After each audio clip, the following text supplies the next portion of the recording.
વડોદરા શહેરમાં મોડી રાત્રે બેફામ વાહન ચલાવતા તેમજ લારી ગલ્લા ધારક પર કડક કાર્યવાહી કરવા શહેર પોલીસ કમિશનરના આદેશ। રાત્રે 10 વાગ્યાથી 1 વાગ્યા સુધી સખતમાં સખત પેટ્રોલિંગ કરવામાં આવશે।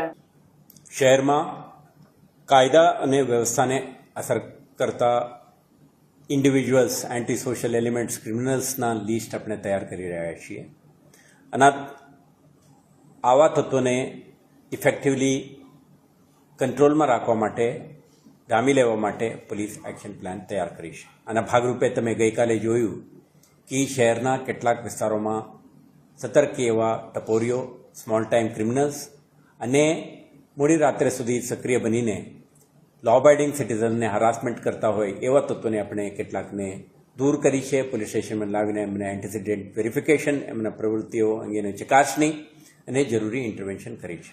આ જ રીતે આપણે પ્રોપર્ટી ઓફેન્સીસમાં, મિલકત સંબંધી, શરીર સંબંધી ગુનાઓમાં, વ્યાજખોરીના ગુનાઓમાં, બીજા કોઈપણ પ્રકારના ગુનાઓમાં સક્રિય એવા ગુનેગારોને આપણે ટાર્ગેટ બનાવીને કેટલાકને જામીન રદ કરવા સુધીની કાર્યવાહી અને અન્ય કેટલાકને એમના સક્રિયતાને ધ્યાને રાખીને ડોમિનેશન, જે જગ્યાએ આપણે પ્રેઝન્સથી, હાજરીથી ડોમિનેટ કરવાથી એમના નિયંત્રણ લાવવા માટે, સાથે સાથે ઇન્ટરવેન્શન, ગુના દાખલ કરીને અટક કરવા સુધીના કાર્યવાહી કરવા માટે શહેર પોલીસ સતર્ક છે।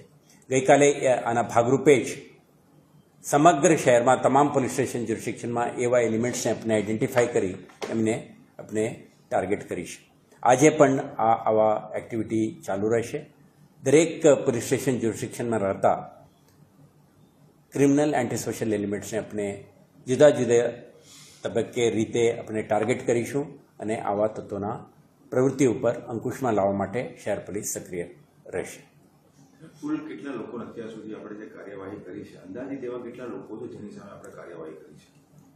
ગઈકાલે આપણે 400થી વધારે લોકોને ટાર્ગેટ કર્યા હતા અને આમાં કેટલાકના વિરુદ્ધમાં પ્રોહિબિશનના કેસ, કેટલાકના વિરુદ્ધમાં ડ્રંકન ડ્રાઇવિંગના કેસ, કેટલાકના વિરુદ્ધમાં જે વધારે લોકોને ટાર્ગેટ કર્યા હતા અને આમાં કેટલાકના વિરુદ્ધમાં પ્રોહિબિશનના કેસ, કેટલાકના વિરુદ્ધમાં ડ્રંકન ડ્રાઇવિંગના કેસ, કેટલાકના વિરુદ્ધમાં જે વાહનો ડેન્જરસલી ચલાવતા હોય એમ્યુ એક્ટ અંદરના કેસો, આ રીતે કેસ પણ કરી છે।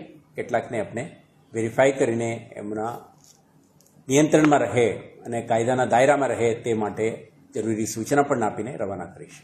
આ જ રીતે આજે પણ કેટલાક તત્વોને આપણે આઈડેન્ટિફાઈ કરી છે। તમે જોઈ શકશો, તમને તબક્કાવાર શહેરજનોને અને મીડિયાના માધ્યમથી દરેકને આ અંગે જાણકારી આપવામાં આવશે। સાહેબ, અત્યારે ખાસ કાર્યવાહી તો સરસ છે, પરીક્ષાનો બી માહોલ ચાલે છે, લોકો પણ ઘણી વખત ટી કોફી પીવા કે રિફ્રેશમેન્ટ માટે બહાર નીકળતા, તો એ લોકોએ પોતાના આઈડેન્ટિફાઈ માટે કઈ કઈ વસ્તુઓ જોડે રાખે તો પોલીસની મુશ્કેલીઓમાંથી બહાર આવી શકે લોકો?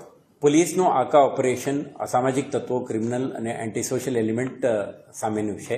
જે લો અબાઇડિંગ સિટીઝન છે, પરીક્ષાર્થી, વિદ્યાર્થીઓ છે, એમને કોઈ ઇન્કન્વિનિયન્સ કે હાર્ડશિપ ના થાય તે માટે પોલીસ કાળજી રાખશે। કોઈપણ રેલવે સ્ટેશન જતા હોય, બસ સ્ટેશન જતા હોય, એરપોર્ટ જવાનો હોય, એમને ટિકિટ ફ્લેશ કરી શકે અને અન્ય કોઈ વ્યાજબી કારણસર જે શહેરમાં નીકળતા હોય અને વ્યાજબી ડોક્યુમેન્ટ સાથે, આઈડેન્ટિફિકેશન ડોક્યુમેન્ટ સાથે નીકળે તો પોલીસ એમને મદદ કરવા માટે કડા પગે ઊભા છે। એમને ક્યારે હરાસમેન્ટ કે ઇન્કન્વિનિયન્સ ના થાય તે માટે પોલીસને આપણે સેન્સિટાઇઝ કરી છે।